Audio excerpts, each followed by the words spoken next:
Welcome back to Focus Today. Steve Johnson here with you, along with Andrew Mangione. He's the Vice President of Government Relations for the Association of Mature American Citizens. And we're talking about some of the trends that we're seeing in the workforce, specifically those who are seniors. It's good to have you with us, Andrew.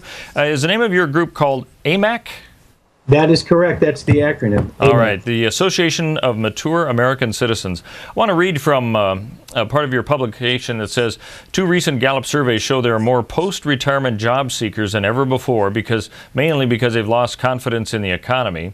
And the historically destructive recession that started as the president took office and his inability to speed up the recovery have seniors scrambling for ways to salvage what's left of their retirement. You know, this is one of those things that is probably a senior's worst nightmare, as well as, I'm thinking, his kids, and it kind of trickles down that way. Tell me, how bad is this scenario that you're seeing playing out? Well, the Gallup numbers only confirm what we've been hearing about, what we've been hearing from our members.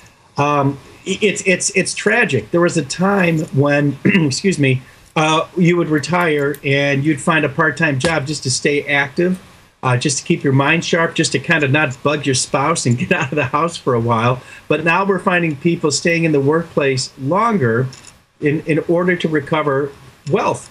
And everyone's net income has been down during this recession, and the recovery has been slow, if measurable at all. And the problem is getting deeper and deeper. You have to keep in mind that 10,000 people turn 65 each day in this country. So you've got 10,000 baby boomers turning 65 every day, and they've got a decision to make. Do I retire, or do I continue to work to try and reclaim the nest egg that has been dissipating since 2008? So the problem, long story short, is becoming more widespread. And people are working not because they want to, but because they have to. They're working longer, I should say, because they have to, not because they want to. You know, I had no idea that there were 10,000 people turning 65 every day. That is pretty astounding. If that is the age that used to be the kind of retirement, 63 to 65, that kind of thing, what are you seeing that shifting towards now? Is there a new date for retirement? Nothing hard and firm. I think people are still. You have to also keep in mind that a lot of folks work with their bodies, and for example, a person who's pulling electrical cable, working for the IBEW, they're a member of the union, and they've been pulling cable on skyscrapers for a living. When they hit their early 60s, they can't do it anymore. They're fine mentally. They're probably pretty decent shape, but their body breaks down, and they have to retire early. These are folks that are getting hit hard with this recession when they physically can't perform their job, yet they're several years away from Medicare and from collecting Social Security. So there isn't a hard and fast number where people can say, well, I guess 69 or 68 is the new 65. People are hanging in there to try and recover and rebuild or replenish their nest egg, because in just 5 short years, it's been dissipated. Not everybody is in the market. The market is doing very well, but we know why. Quantitative easing. The Fed's pumping $80 billion into the market each and every month, and have been doing so for the last 4 or 5 years. So the market's been artificially inflated, and not every retiree is in the market. So they're working longer in order to save more and replenish what's left of their savings. Well, and that is one interesting thing. I think sometimes we look at like the Dow Jones, NASDAQ, what they're doing, and we say, oh, the economy's recovering. But that is totally different when it comes down to the actual senior who is trying to make that decision, isn't it? That's absolutely right. If you're in the market, you're doing great, but it's artificial. And you know that inflation's coming. And but the other numbers don't bear it out. The slow growth of the economy overall during this administration. Unemployment numbers, and taking a closer look at unemployment numbers for teens, unemployment numbers for African Americans, they're horrible. Look at the millennials who are trying to find work. People that are graduating from college are having a hard time finding work. They're living with their parents longer. Perhaps that's a reason why people who are close to retirement are working longer, or one of the reasons, because their 20-something child hasn't moved out yet because they can't find work. I want to get your thoughts on some of the solutions that you think should be put into place. And first, though, I don't want to go down the road of blame, but I want to ask you, could we have done something better individually as we head towards retirement to have helped to stave this off? Absolutely. There's no question. Only 51% of businesses in this country offer a 401k or a pension plan. So you're looking at 49% of people working that don't have an opportunity to have that money deducted from their paycheck by their employer. And left to our own devices, Americans just aren't saving enough money. No question can we save. We need to save more. We're a nation of consumers, which is great. We need to also be a nation of savers. And to stave this off would have been to buy an investment. And you can have payroll deductions from outside organizations, people that manage money markets, to put more of a nest egg away instead of, Social Security is supposed to be a supplement. It's not. You're not supposed to live on Social Security. But for many, many retirees, it's their only source of income because, as a nation, we're not very good at saving our own money. For a long time, I've wondered if the title wasn't even a bad one to have shown, because you think of the word Social Security, and that sounds awfully a sure thing to me, but you're right, it isn't much there. And I think your message could actually be told on Capitol Hill as well. When you're talking about saving, wouldn't we all like to be able to tell MasterCard, raise my indebtedness, another $3,000? That's obviously not the solution, but it sounds like you're right. It's kind of something inbred in our society, this problem, isn't it? Well, yeah, I think it's a cultural thing. And we are on Capitol Hill. AMAC has a solution to reform Social Security that includes a savings mechanism where people would save their own money. This is not a tax increase. It's a companion to Social Security that we call the early retirement account that allows people to put between $5 and $100 a week into an IRA that will follow them throughout their career, and they can't touch it.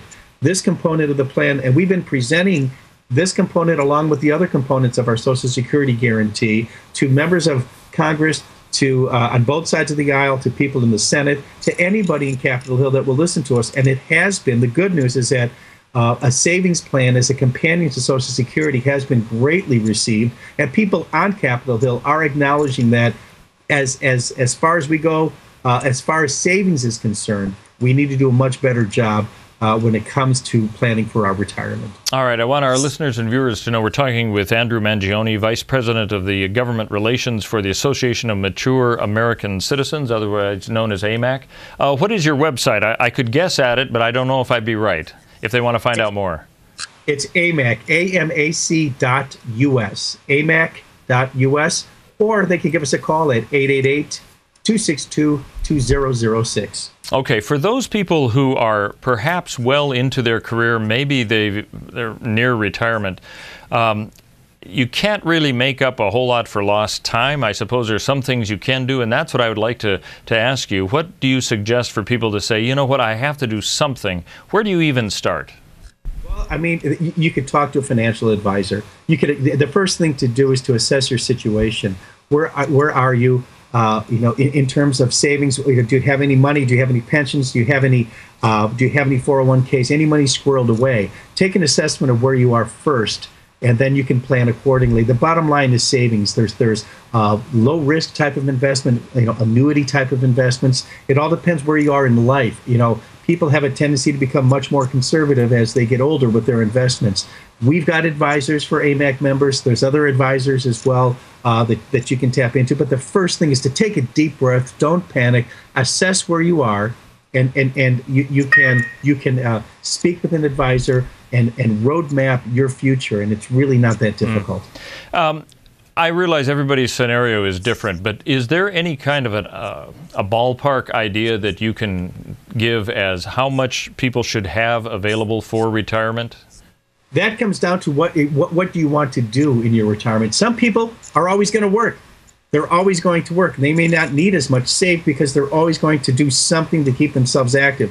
Some people may want to start a business in their retirement, in their second life. It all depends on, some people want to sit on that porch swing and enjoy those summer breezes or the warm breezes in Florida or out in California or in Texas or wherever. It all depends on what you want your retirement to look like.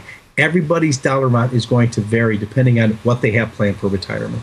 And those people who have weathered this this particular latest recession, what is it that they have done that perhaps the rest of us haven't?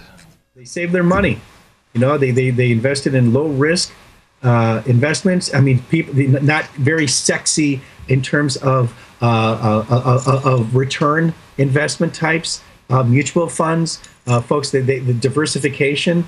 They stayed the course. They didn't bail when the market hit the skids 5 years ago. That return has happened.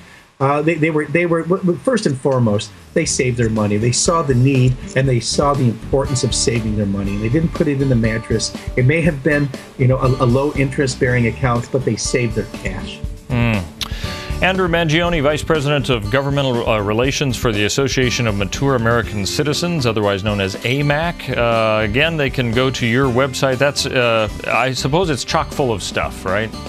Yes, it is. There's all kinds of information on who we are, how we came into existence. We're just at 1 million members now in all 50 states, so we're very, very happy about that. Our numbers are increasing. It's chock full of information on, including financial tips. There's health and wellness tips.